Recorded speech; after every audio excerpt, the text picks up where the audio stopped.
to the money. Let's get to the Money. Let's get to the Money. Let's get to the motherfucking money. Fuck the bookies, fuck the bookies. FTV screaming fuck the bookies, fuck the bookies, fuck the bookies, fuck the bookies, fuck the bookies, fuck the bookies, fuck the bookies. FTV screaming fuck the bookies, fuck the bookies, fuck the bookies. Middle finger in your ass screaming fuck the bookies. Woke up in the morning, grab my little black book. Yesterday can eat a dick, cause we lost by the hook. Can't win them all, so you never see me get shook. Today's a new day, the bookmaker's getting cooked. When I spot a dirty keg of 4 units getting played, always find the value, I would never be afraid. Scary money don't win, but I'm not going all in unless I see a bet I love, then I put my balls on a bookie's chin. Let it all soak in, doubling my bread, winning money with my friends. If you got the itch and you wanna go big, follow Sharpie bets and you gon' really fucking win. This is not financial advice, it's entertainment. But if I find the right price, believe I'm parlaying it. You can see my spreadsheet, I'm winning, not just saying it. Profit in the green every week, I'm never negative. I can bet an ace or a shitty old picture. Pick the right spots cause I'm the K-Prop whisperer. Shut up when I speak until you finally get the picture. I'm the best in the world, tell me you getting richer. Fuck the bookies, fuck the bookies. FTV screaming fuck the bookies, fuck the bookies, fuck the bookies, fuck the bookies, fuck the bookies, fuck the bookies, fuck the bookies. FTV screaming fuck the bookies, fuck the bookies, fuck the bookies. Middle finger in the ass screaming fuck the bookies. Let's get to the motherfucking monies. And here we go. Welcome to the Balking Dead, fellas, where you know there's no sleep for the wicked. It's Wednesday, guys, and we coming off a day in the black. Could have been a monster day, but Bob Melvin pulled Darvish at 90 pitches with 2 lefties coming up in the order. So, yeah, it blows, but I get it. I understand the game of baseball. Wasn't planning on having my boy come and kick it with me and talk K-props today, but I was sitting here looking at it, and I was like, man, he's talking to me like he's home. I might as well as fucking ask him because I need him to push me one way or the other on somebody, and I'm glad he's here. Spin Doc, how you doing? And what you got been going on today? Doing good. I'm glad I was able to join. Had a little break in some work meetings, so of course I'm going to jump on and talk K-props. It's a good card today. It's tough. I can see why it was tough to narrow it down to 6. There's a lot of good pitching matchups tonight, and there's a lot of good secondary pitching matchups too. So if we get a chance, people can ask in the chat. But yeah, it's been a good week. In the black for the week. Yesterday sucked for me. I kept it super light. Got a couple hooks, actually 3 hooks yesterday. But such is life. Like I said, up for the week and up for the month. That's what counts. So ready to get back to it today. Let's go. Like the song says, bro, you know, lost by the hook, bro, but you can't win them all at the end of the day. And if you lose by the hook, it's just right read, wrong result. It could have went this way, that way on numerous amount of bats. So sometimes you need it to fall your fucking way. So let's talk about it, guys. This show is sponsored by PrizePicks. If you haven't, go on over there and use that promo code PubSports on your first deposit, and they will match you up to 100 with a minimum of 25. As you already know, guys, we got another sponsor, Dubby. Not Doobie, not Dabby. Dubby, guys. It's a clean energy powder with no come down to your day. Simply by scanning the QR code on screen, you will get 10% off your first order simply by using the best promo code in the world, and that's Pub Sports. Shout out to the chat. Appreciate you all for showing up on this Wednesday afternoon. Shout out to the best producer in the whole wide world, Big Show Picks. Y'all know the drill. Hit the like if you haven't, and make sure you have them notification bells on. I started adding in timestamps to the comment section after the show, guys. If you like that, let me know, because it is kind of time consuming. And if not needed, then no mind doing it. But we are now 8 to 10 games into the season, depending on what pitcher and what team. So we are using the splits from this year from here on out. We will compare the best lines available when first opened to what PrizePicks has to offer, and then we'll figure out how to get to the money. So enough small talk, guys. Let's talk K-props. First one up, guys, Shane McClanahan versus the Blue Jays, number 15 in the black book. This year, he's got a 29.2 K percentage and a 10.7 walk percentage. Opening line last night was 6+, minus 155 on PointsBet. minus 165 everywhere else, 2+ money on the 7 to the 6.5. Closing line right before the show, 6+ minus 136 on FanDuel was the best line out. PrizePicks hasn't been a flat 6, whereas hits allowed on PrizePicks are under over at a 5. Projected lineup is 7 righties, 2 lefties, K per 9 in 2023. He has a 12.3 at home with a 9K per 9 on the road. He is at home today. Lefties, he has an 8K per 9, while righties an 11.2. Super small sample size versus lefties. He does have a career 10K per 9 versus the left-handed side. Spin Doc, let's talk the number that does seem low.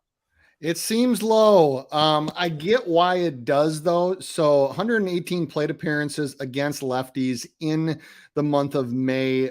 They haven't really, they haven't faced a ton of fantastic pitching. I guess Nestor you can count.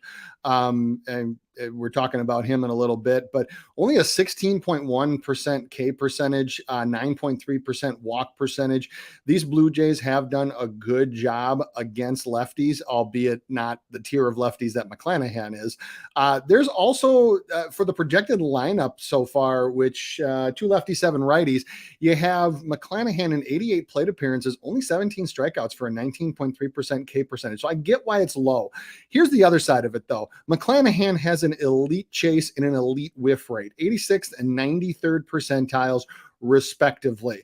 The Blue Jays in those categories now, granted, they have faced mostly right-handed pitching over the last 24, however many days we are into May. But their overall metrics against those types of pitching, pretty good. Where they rank really highly is in CSW. And for those that don't know, that's called strike plus whiff rate. So it's a total percentage of pitches that you have a called strike or a whiff. Now, this is against all pitching, not just lefties, and not just on the road, which is where they'll be tonight. So they are at a 26.2% CSW rate. MLB average in the last over the month of May is 27.5%. So they're significantly under that. Where they aren't, though, is on contact swinging outside the zone. And this is where Shane O'Mac can have a good advantage. Shane O'Mac here with his chase rating, you have the Blue Jays contact rate swinging outside the zone, only 58.9%, under 60%. That's right around average. However, when you have a guy that can make people miss like that, you can probably reduce that a little bit and get an extra strikeout or 2 in there. So I get why the line is set how it is. I'll be totally honest with you, Sharpie. When I woke up this morning, I was actively looking at a McClanahan under. I could not find a reason to play it. I could not find a way to justify it. So therefore, I passed. Yeah, you texted me because we did not plan on having this show, No. and we usually don't talk on the days of that. And you're like, "What? I don't get this shit. I don't." And I'm like, It didn't make sense. I know it doesn't, but then again, I think I get it, and I'm willing to fucking give him some money. So let's talk Shane McClanahan versus these daunting Blue Jays, guys who crush lefties and don't strike out. And this goes back through the past seasons, guys. You'll rarely see a team even pull out a lefty reliever versus this type of team because, yeah, dude, their numbers are historically elite versus the left-handed side. Now, like I said with Strider yesterday, guys, hold my fucking beer is what Shane McClanahan's going to tell these numbers, guys. Let's talk some past history. McClanahan faced the Jays this year with no numbers to put next to it and went 6 innings with 6 strikeouts. Last year faced them before the All-Star break when the numbers said hell no to an over K prop and good pitching like today will beat good hitting, and he went 7 innings with 10 strikeouts. Now, he's seen them 2 more times in September. Now, the thing is, I do talk about tracking my guys, and after the All-Star break, this guy was on a pitch count to the IL to the pitch count. So he faced them 2 times in September when he was on a pitch count. First game, 5 innings with 5 strikeouts on just 69 pitches. Then he's seen them 10 days later, and he only got 2 on 75. We've talked about it many times, guys, taking K-props in a 15-day period. It is like a back-to-back. And the Blue Jays are an elite team versus lefties, and if they're going to see you for the 4th, 5th, and 6th time, the strikeouts will probably go down. This ain't the 4th, 5th, and 6th times. Like my guy just said, the only lefty they have seen worth mentioning in the last month. Go back to April 24th. is Nestor freaking Cortez, guys. And Nestor Cortez is not on the same level as the front runner for the American League Cy Young, guys. So we get an old school number, guys, with Shane O'Mac, and that's a 5.5. And I get that because, like I said last week, guys, he is a strikeout per inning pitcher. Yes, this year it shows a little different because he's had some beast games. But he is a type of guy who goes deep into games, guys. And if you go deep into games, you're not striking a lot of people out more often than not, guys. So what I'm getting at is, yeah, he's probably going to have to go 6 innings for those 6 strikeouts at worst, in my opinion.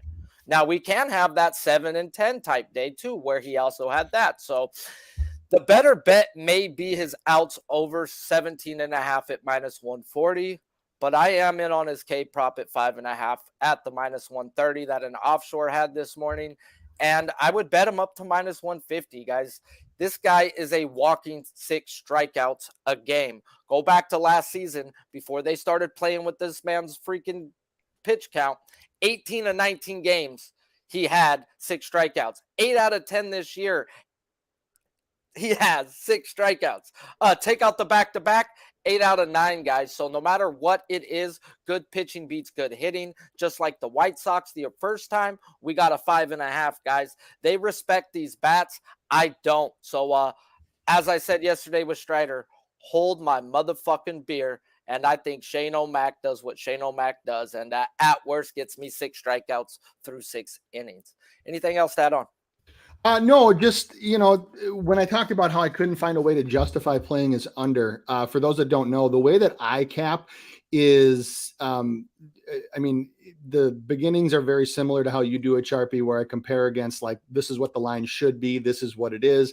I earmark things for later review. If there's a middle of the road pitcher, like you're thinking, like a Kyle Bradish who went last night, guys like that are just at the standard 4.5. I usually cross those off unless I have a strong read on it.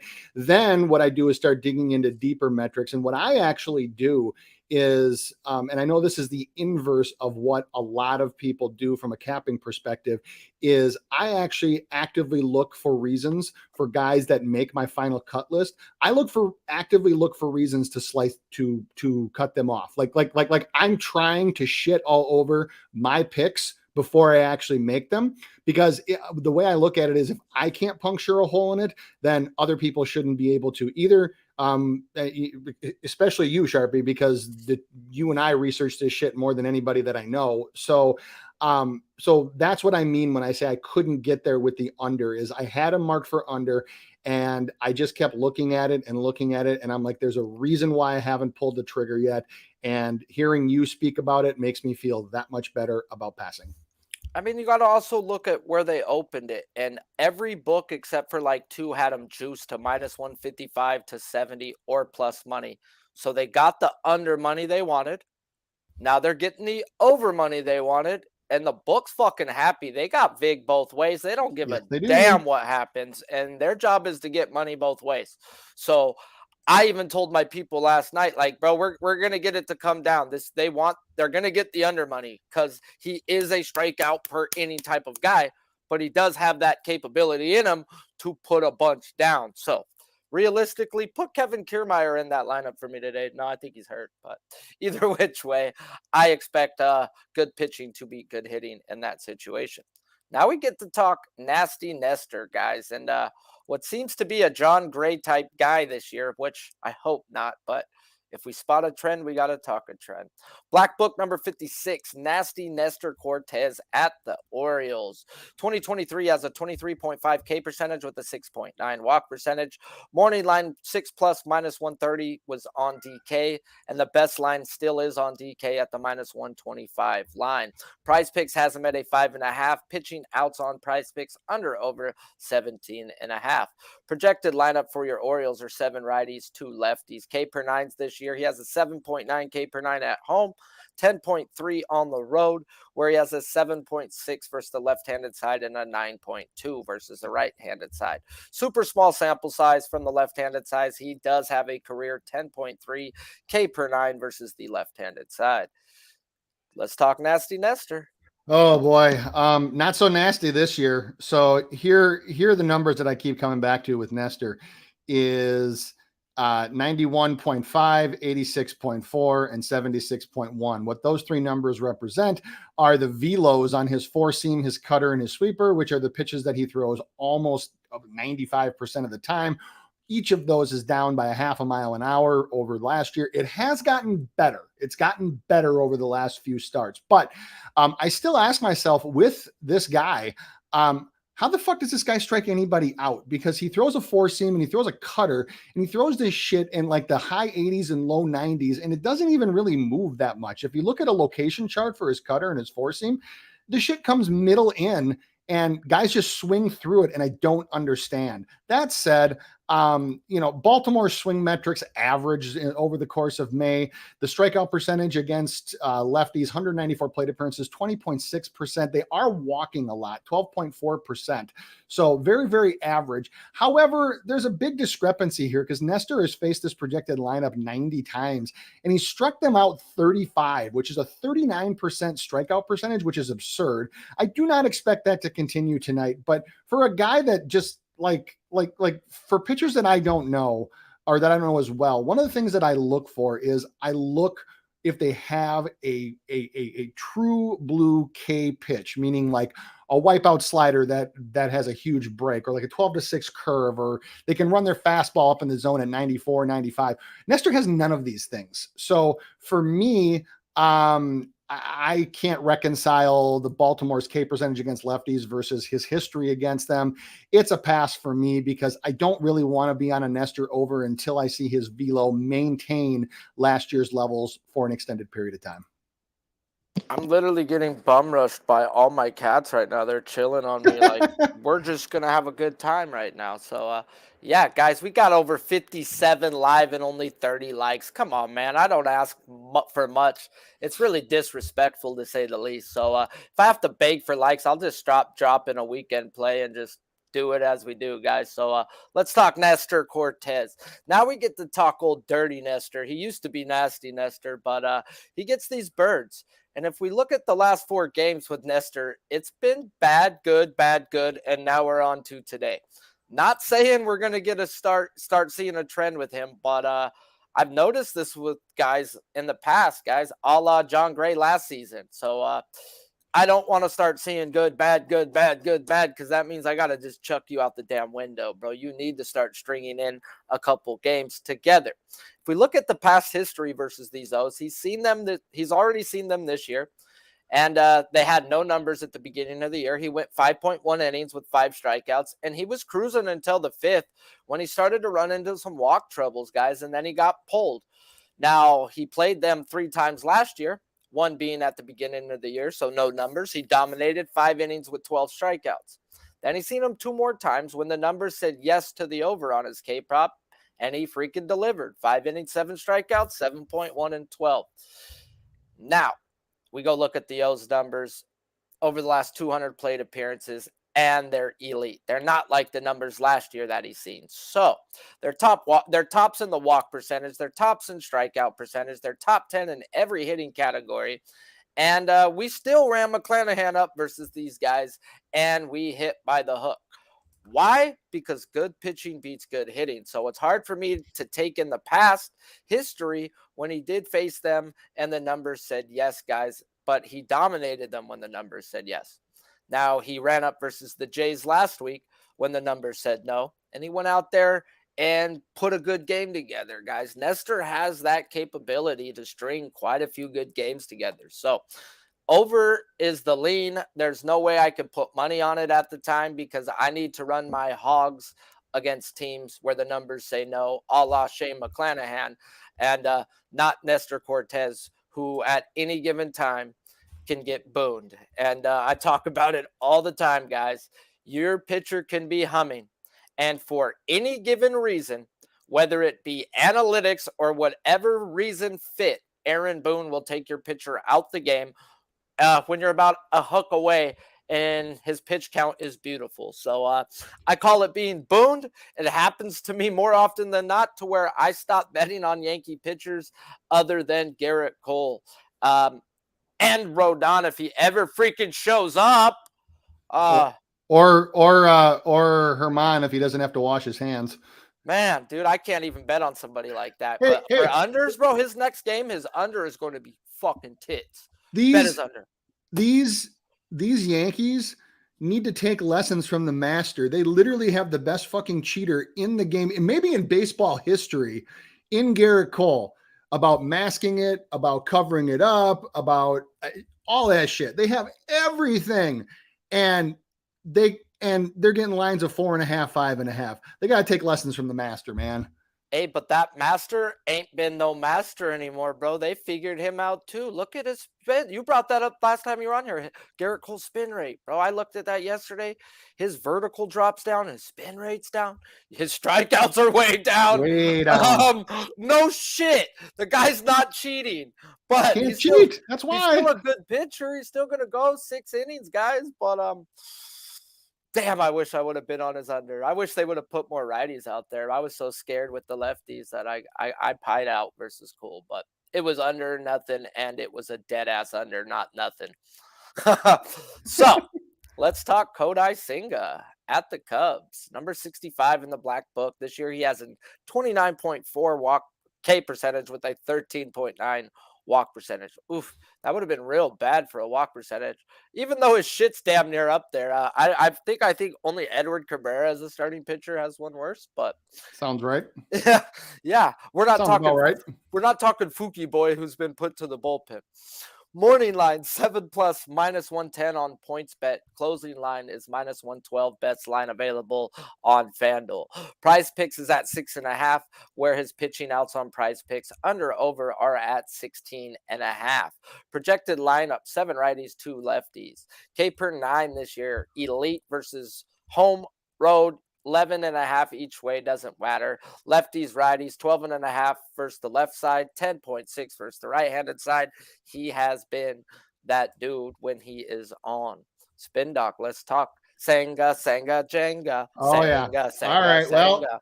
Well, I have a public play every day, my Tau prop, and there really wasn't much doubt as to who it would be today. It's Kodai Senga.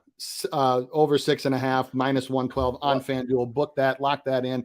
In addition to all the metrics Sharpie said. Before your metrics, remember at the beginning of the show, it's like, I need your help, bro, to push me over on something. This is the guy that I needed you to help. We get the gift. We get the gift behind the plate, known as Mr. Bill Miller. Who is Bill Miller? He is the most pitcher-friendly umpire with the widest strike zone over the last 2 seasons. 21.6% K percentage. Umpire average is under 20.5.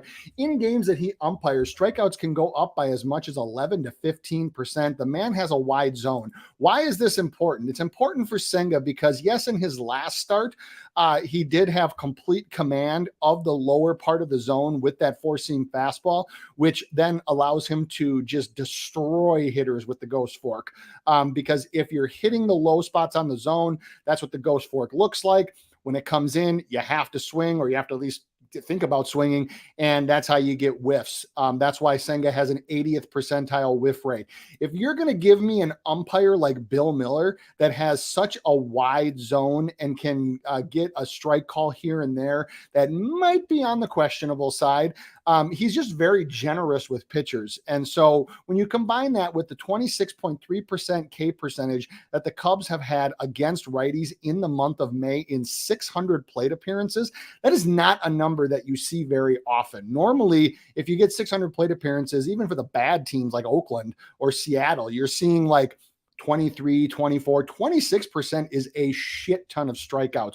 The other thing that this will help him with is that, as Sharpie mentioned, he has an 11.2% walk percentage, and which actually goes up on the road to about 13. Now, if you have an umpire who is so pitcher friendly, you don't get a few of those calls. Those balls turns into strikes, and eventually those pitches turn into swings from the other team. Why that's important is because in the same time frame, the Chicago Cubs, CSW, 28.8%, one of the worst in baseball. Their contact rate inside the zone, this is for pitches that are in the strike zone, 82.7, which is also one of the worst in baseball. And you think 82%, well, that's not bad, right?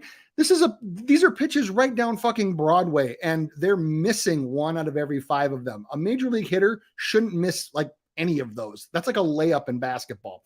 They're also swinging a shit ton at these pitches too. So their outside the zone swing percentage is right around league average, but their contact rate is down. All of these things add up to, I can easily see Senga having 8+ tonight. Easily. Bill Miller is the patron saint of over props. Trust me. Now, this is a spot that I was fighting with myself because, you know, we all do our own capping here. Don't even overthink it, man. The problem with Senga, as we talked about, been his walk control. And up until last week, when a team had a bad walk percentage, he didn't come close. Then he seen the Rays, guys, and he put up a 12-piece McStrider. So was it the fact that it was moving day and 2 guys weren't in the lineup? Well, you can't put too much into that. So he has 9 instead of 12. Okay, so he still murked his K prop versus a team who don't strike out. So what is going to give? And it ain't moving day, guys. It's a regular day, regular lineup versus a team with a good walk percentage and a terrible strikeout percentage. What's going to give? Like my man said, he finally was hitting the lower quadrant with his fastball in a game. I watched that game. It was freaking a masterpiece what he was doing. With any Japanese pitch, whether it be the splitter guys, whether it be the ghost fork, the rule as a hitter is if it's low, let it go. If it's high, let it fly. Now, if he's pinning that low fastball, you're fucked because you're going to let it go. Then he's shown you we could pin it for a strike. And now you don't know what's coming, guys. And that's the worst thing in baseball is not knowing what's coming. So my issue that I'm having, guys, is I think I figured it out, guys. And it's not that Senga figured it out. It's the Mets figured it out. And with Alvarez now behind the plate for Senga, 1 inning with the Reds, he had a bad inning. Since then, that dude has been fucking elite. Granted, the Reds, but they're a pesky team. But then the Rays, bro, who are an elite team. So did they figure it out? Is it just he knows where to put the glove for him, target-wise, this, that? Because if that's so, guys, this is an easy ladder type spot, in my opinion. And that's without hearing my guy talk about Bill Miller. And I just am having a problem getting there because of that walk percentage at the end of the day. Like, I'm fucking deathly afraid.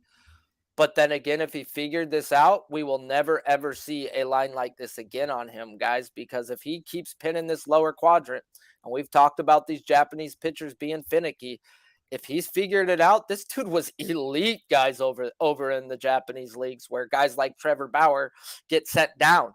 So what I'm getting at, dude, it's over or nothing. And I just have really baby balls at the moment. And I keep looking at this walk percentage. But then I keep looking at the last 2 games with Alvarez, and then I hear my boy speaking Bill Miller. So I may just go like half unit on the 9-pack today and just fucking go for all or broke.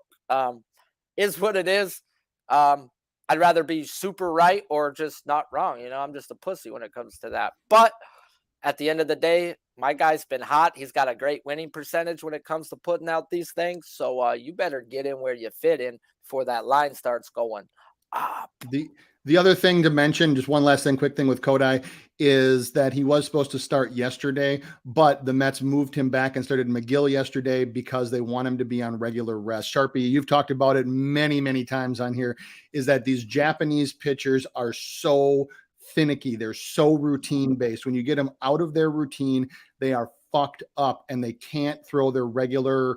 They're just not comfortable. You see it with Kikuchi. You see it with a whole host of other Japanese pitchers. So they moved Senga back so that he is on regular rest so that he can come in and dominate today. Yeah, you cannot mess with somebody like that, and especially with somebody who's been in a groove his last 11 innings, guys. The guy's been humming. And, yeah, me and Noli were talking about Japanese pitchers this morning, and if he found his groove, guys, watch out. There's only a few pitchers who came over from Japan and just ate up right away, guys. Ohtani struggled. Most guys struggled other than Darvish and that dude for the Yankees, no, I forget, is it Tanaka? But few Yep. guys came over, guys, and just straight dominated. It took a couple guys a few seasons to get going, and it's so what, dude? He had some control issues at the beginning of the year. He didn't have control issues in Japan, guys. So, and this guy's, I think he goes on a sick one soon, and I may miss the boat by not getting involved today. So I'm on the fence. I don't have much action, so I might have just got pushed on over. Let's talk the Sandy Man at the Colorado Rockies. 28 in the black book. 2023, he has a 22.6 K percentage with a 7.1 walk percentage. Open line, best line available was DK at minus 122 to the over 5.5. Closing line, I got high and forgot to write him in there. I'm sorry. PrizePicks is at a straight 5. Pitching outs on PrizePicks under over is at a 19 in Colorado. Good fucking God. Projected lineup 5 lefties, 4 righties. This year he's got an 8.1 K per 9 at home and a 9.1 on the road. Granted, 33 innings at home compared to 22 on the road. 9.6 K per 9 versus the left-handed side and a 7.4 versus the right-handed side. Career-wise, he does have that flipped to a 7.3 versus the left-handed side and a 9 versus the right-handed side. Let's talk the Sandy Man. Yeah, this is a no play for me. There's a lot of things that I would look at that would support an under here. First and foremost would be the 20.9% K percentage that the Rockies have last 521 plate appearances in the month of May. There are some concerns that the atmospheric conditions at Coors will have a very similar effect to some of his pitches, the same way that they kind of fucked with Yuri Perez last night. I won't lie, I was on Yuri's over. And he started off just fine, but the atmosphere took over.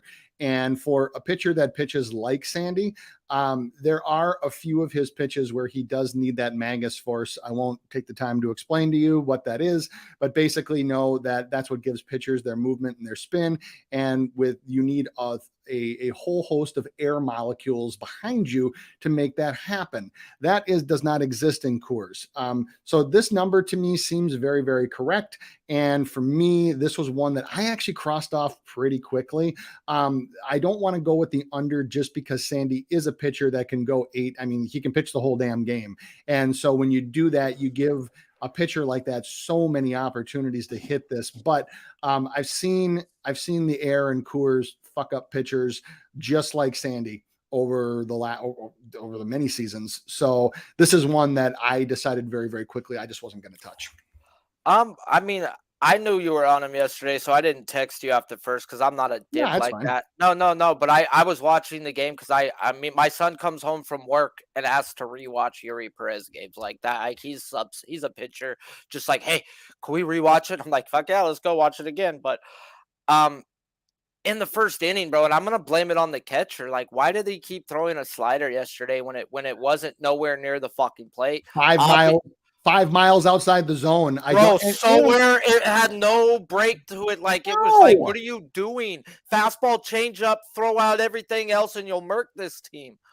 But no, that's what I was gonna text. He was like, bro, they need to throw the slider away, bro. Like, what is he trying to keep going to this slider for? And he wasn't getting the outside call either. So like everything because he wasn't even close with it times. Even ones that were. So, and that's something else too that some people don't understand is that when you throw a slider that's 5 miles off the plate, you get a ball. Then you throw one that's closer and might look like a strike. If it just came off of a pitch that's that far, the same pitch that's that far outside, 95% of MLB umpires are not going to give you that call. They're going to say, no, you need to throw an actual fucking strike for me to call a strike right now. And what sucks too is being a kid, these umpires are assholes, man. Like straight up. They said it to Bryce Harper one time, bro, when they struck him out. They're like, you're a kid. Nah, man, you need to call the game as a game. And they do give veterans that call sometimes where they won't give it to a kid. So it's like multiple different things there, but is what it is. And now we get to talk to Sandy Man. Sandy Alcantara in thin air of Colorado. And like we talked about the last 2 days with Cabrera and Perez, you need to show me you can pitch in Colorado before I can bet on you. And Cabrera had already, and he had a really good game in the Rockies. So we knew we can trust him with his pitch mix, and he did cash that over. Perez is a rookie. He only had 3 strikeouts yesterday. So once again, my rule saves me money. Now, when we look at the past history on Alcantara, he's only pitched 1 time in his whole career in Colorado. And granted, it was a few years back, but it was maybe his worst game to date. And that right there is enough for me to say, no, no, no, bro. That means at least 1 time in your career it didn't work out for you. I cannot get involved in the second time now.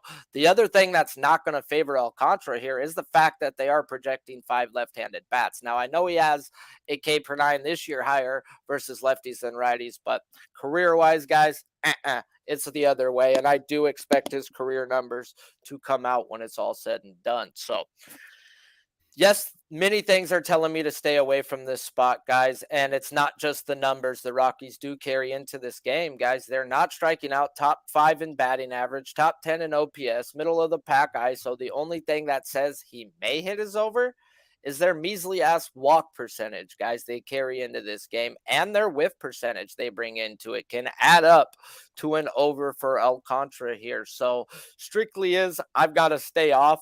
I can't lean under or over because I can give you ways both ways that, okay, he can go deep and hit it. They have his outs at fucking 19 in cores. They're telling you he's going deep. There's no way I could bet a guy's outs prop that and Colorado like that. Like, are you fucking crazy? I mean, if anybody could do it, it's the Sandy man. But I mean, there's no way I can bet an over right there. Anything else to add on? No. We can go on. Like I said, Alcantara, when I saw outs at 19. Yeah. When I saw the line, when I looked at the outs, when I looked at it, I mean, there's a whole host of pitchers. I talked about how with like your Kyle Bradishes and guys that are standard 4.5 that I cross off real quick. Sandy was actually in that group today. I thought about carrying him on to run some deeper numbers, but I'm like, you know what? I know this is going to be a pass anyway. There's just no value in either side here. Yeah, at the end of the day, it can go either way. So yep. I get that. Exactly. I understand that. Now let's talk. He was your guy, but now I threw him in my book, bro. We gotta talk our guy now. 88, Bryce Miller versus the Love A's. This kid. Fucking love this kid. And I said it last week, bro. He just got to go out and have another good game. Okay, so what? The strikeouts weren't there with the Braves. You fucking dominated again. All right, bro. We gonna find our spots to bet you. This year, 40 innings combined in AA and MLB. He's got a 23% K rate with an elite 3.8 walk percentage. Opening line at 6+ minus 138 on FanDuel. Right now, he's at a minus 146 on FanDuel or plus money to the 6.5. Hits allowed on PrizePicks is under over 4.5. Well, they have his strikeouts at a flat 6. Projected lineup, 6 righties, 3 lefties. K per 9 this year, 2023. Super small sample size, guys. I believe he's only got like 25 innings, but he does have a 6.5 K per 9 versus the left-handed side and an 8.6 versus the right-handed side. Like I said, 9.2 innings versus the left-handed side, only 15 versus the right. When I did go back through, he does have an 8.6 K per 9 versus both sides of the plate in AA this year. But granted, that's only 20 innings to go off of, and I couldn't get his MILB splits past that. So shout out to MILB. If you don't know, guys, that's where I go to get any splits type stuff on kids in the minors. They are like Fangraphs, but they just do the minors. So definitely got to take advantage of some of the things, but they're not that great in all of them, because it is ran by MLB. And if you know anything about the MLB app, guys, they give you bullshit numbers. Like, do not trust any of the motherfucking numbers you see on an MLB app. I'm sorry, guys. They're straight wrong. If you do the math half the time or go check another site, you're going to see a different number. I've learned you cannot trust the MLB at-bat sites when you're looking at numbers. So let's talk Bryce Miller. I love this kid. Love this kid since his first start. Texas A&M kid, barely 24 years old. And, you wouldn't think that he would be the kind of kid that would come out and just dominate right away. I mean, he's got good stuff. His fastball tops out, or his average is around 95, slider 86, but he just throws a fastball slider curve changeup combination, which what I call the traditional mix, but it's his locations that make him so lethal. He runs that four seam up way up in the zone, like way up in the 12-1 range, sometimes almost by hitters' heads, and they still swing because it rises so fast when it gets to the plate. The other reason why he gets a lot of strikeouts is with the 12-1 slide, or with 12-1 fastball, he couples that with a slider that runs hard in, especially on righties, and can really just jam people and fool them. So, I mean, I can't say enough good things about this kid. His whiff rate so far on his four-seam fastball is 24%. That's actually one of the higher ones, especially for young kids. And obviously, you have them against Oakland. I mean, Oakland is a team that you don't play unders against. Just no, bad. Don't do it ever. The only thing that is a little concerning with Bryce here is that if the opposition is going to lay off of his high fastballs and his slider, he does only have a 15th percentile whiff rating. However, besides Oakland in his first game, he has pitched against some decent hitting. So Oakland tonight for pitches that are outside of the zone, oh boy, 49.5% contact rate in the month of May. That is the second worst rate in baseball. The only team that's worse is the team that Miller happens to pitch for, which would be Seattle at 47.7. So you think about it, for the number of pitches that Miller throws outside of the zone, high, outside, or hard in, whatever, and the A's are only making contact less than half the time, there's just no way you can look at an under here. You can't look at an under for Oakland under most circumstances, but you sure as hell can't do it tonight. And that's where we get in on an over, guys. We talked about Bryce Miller a little bit last week, and I told you guys one more good game, and he's getting in. And welcome the newest member of the Black Book, Bryce Miller, a.k.a. Miller Time. We have no time to waste, guys, and I got in last night, 5.5 minus 138, and you can get them at a minus 146 now, or 6.5 plus money. Now, the A's are projecting 6 right-handed bats, and that's what did push me over the edge last night. And when we look at this man's StatCast and pitching visuals, he throws his fastball 50% of the time and has an 88th percentile spin rate to go with that pitch, putting people away with it 25% of the time. And that's what I want to see when I look at Miller in the book, guys. He has only faced 2 teams above league average and whiff percentage, striking people out in the zone.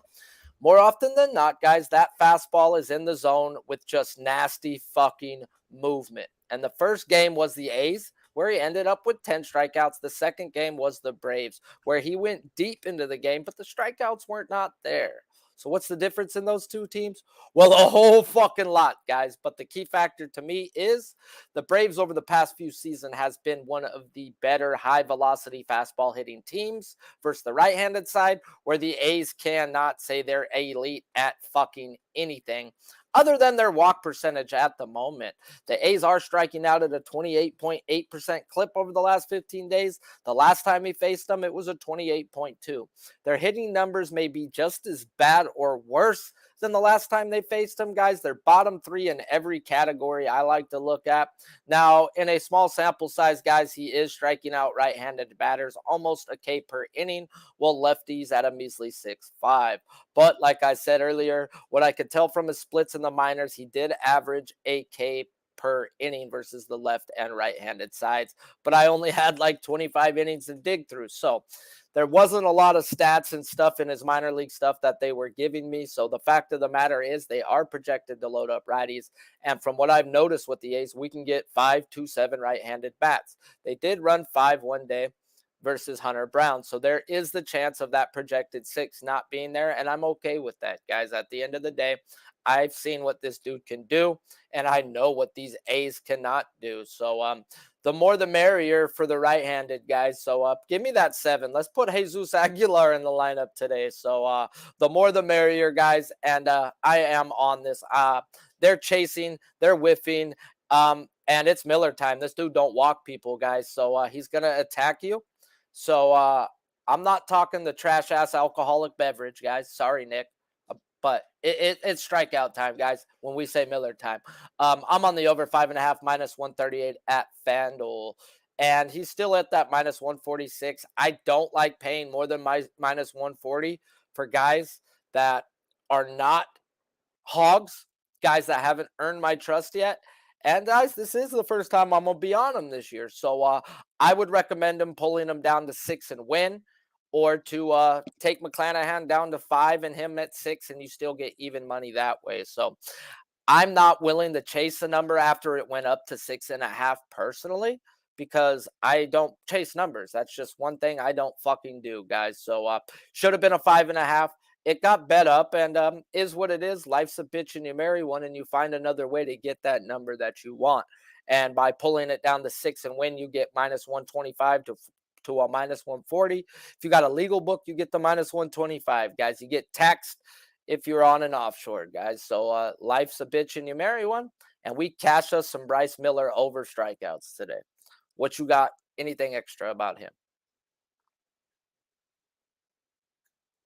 You're muted. Oh, I was on mute. Sorry. No. That's it. Other than if you are a pitching purist, like I know the two of us are, watch this kid throw. His hair and his mustache look like something from the fucking like early 1990s, like you would used to see on like documentaries. But the kid's got A+ stuff. He probably has stuff to top out at a 15 to 17 game winner. And fringe all-star, I think. That kid's got like that kid. I was watching him, and you're the spin rate guy to me, man. You're the one who always brings up that stuff and got to me actually looking at it. And they were talking about it on the MLB network the day that he was pitching his first game. And we're talking about how his spin rate on his fastball was just absurd. And then you watch the movement on it and you're like, oh my God. 2609 average for reference. Anything for a fastball, for a four seam, anything over 2,400 is considered to be good. And that's for veterans. That's where Garrett Cole's at right now. 2,400. That's right. Anything over 2,500 is considered to be excellent. Anything over 2,550 is considered to be outstanding. And we got a guy who's outstanding, guys. So today, guys, we only had 5 guys in the book to talk about. So let's talk one more guy. But I'm not going to hit his splits, and we're just going to break them down and then let Spin Doc talk them. And I personally do not bet on guys not in my book. But like Spin Doc was saying, this is a really good card for mid-tier guys. And I don't bet mid-tier guys, obviously. That's why I only got a couple fucking bets in today, huh? So let's talk about Steven Matz at the Reds on what is an afternoon game, but not moving day, as they do play tomorrow morning. But the Reds' numbers versus left-handed pitchers over the last 200 plate appearances, they're not walking, and they are striking out at a 24.5% clip. Top 5 in batting average, well, middle of the pack power numbers. Now, when I look at who has he played, he's played a few good matchups, guys, K percentage-wise, that he should have freaking dominated in with mixed results. Dodgers strike out at a high percentage versus lefties. He only had 6 in 4.2 innings of work. The Giants strike out at a high percentage versus lefties. 4 innings of work with only 3 strikeouts. Mariners also suck versus lefties. 5.1 with 7 strikeouts. And at the time he's seen the Braves, they also suck. 5.17 strikeouts. And in 3 of those games, guys, he gave up at least 6 hits.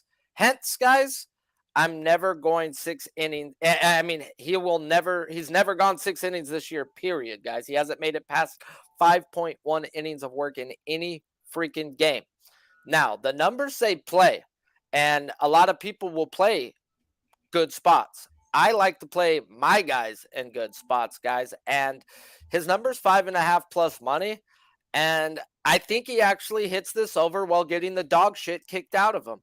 I just seen the lineup popped up, and I was going to say you have a way better chance with India not in the lineup, and India's in the lineup, so I think this guy, I would attack Steven Matz over 2.5 earned runs today, guys. This guy is a mediocre pitcher, and these guys get to mediocre pitching. I've seen it. I've ran Garrett, and they even got the fucking, I believe, Montgomery the other day. So No, or was it them? Who cares? At the end of the day, they have gotten some good pitching, is what I'm getting at. So, yeah, I think Matt's hits is over, but I also think he hits it while getting the dog shit pounded out of him.